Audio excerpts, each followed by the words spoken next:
Well, it was a stunning conclusion to the SNC-Lavalin corruption controversy. Last week, the company finally pleaded guilty and agreed to pay a $280 million fine for its illegal business dealings in Libya. But let me just put some perspective on this for you. Well, that does sound like a big fine, and I guess historically it is. The company did win contracts in Libya over 10 years worth over $1.5 billion.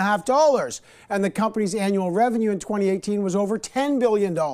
So has justice finally been served or not? Remember, this is the very same file that almost destroyed the Trudeau government, led to a guilty finding from the ethics commissioner against the prime minister, and caused the resignation of the high-profile cabinet minister, Jody Wilson-Raybould, as well as Jane Philpott. So what does the newly independent MP, who has now been named the Canadian Press Newsmaker of the Year, think of it all? Let's find out. Joining me now is Jody Wilson-Raybould. She's in Vancouver. Great to have you on the program. Congrats on the win, Jody Wilson-Raybould. But let's start with this SNC-Lavalin. What an end. What do you make of the finale in the case that they negotiated a plea deal and paid $280 million?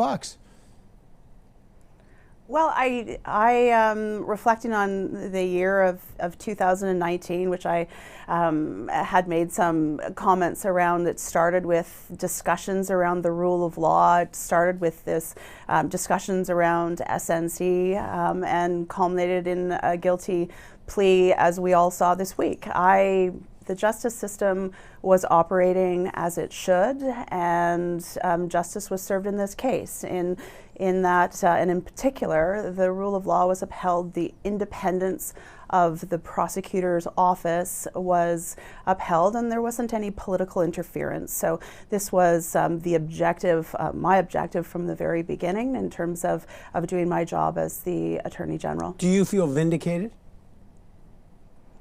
Well, I don't think it's a question of vindication. I think if there is a vindication, it's the importance that we all need to continue to place in the integrity of our institutions and the independence of the Director of Public Prosecutions and her office. So it vindicates the need for a democracy to have the integrity of their institutions and that independence. So. Okay, but I mean, there's a personal element to this. Do you believe now, in retrospect, knowing that, okay, they got the $280 million, but it was a subsidiary, by the way, that got that penalty, not actually the mother company of SNC-Lavalin. But do you believe now, in retrospect, that the instrument that all this chaos started around, the so-called Deferred Prosecution Agreement, in retrospect, do you think they are useful tools? Should they still be used as instruments to deal with companies who break the law, or should we now, in retrospect, chuck it?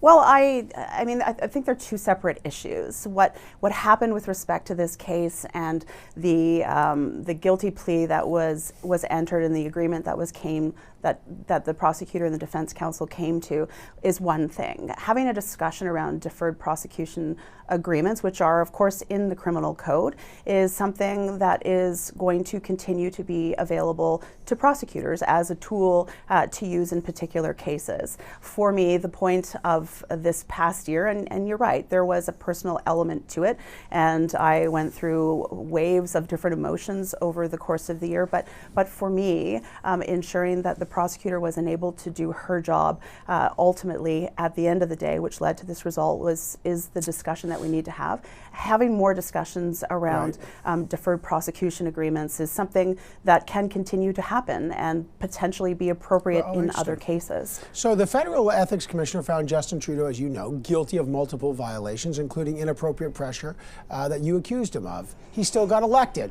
You're now sitting as an independent. Now it's just a minority government. What do you think this says about the state of politics, that even with all that, Jane Philpott's out of politics, you're sitting in the backbenches as an independent, and he's still the prime minister? What's your takeaway?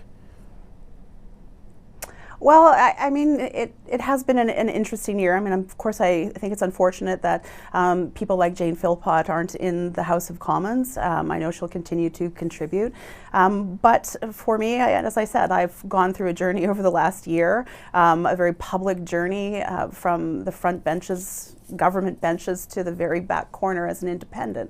That's not to say that I don't see that seat that I'm currently residing in the corner, as not being important. It's incredibly important, and I'm incredibly proud to be representing Vancouver Granville.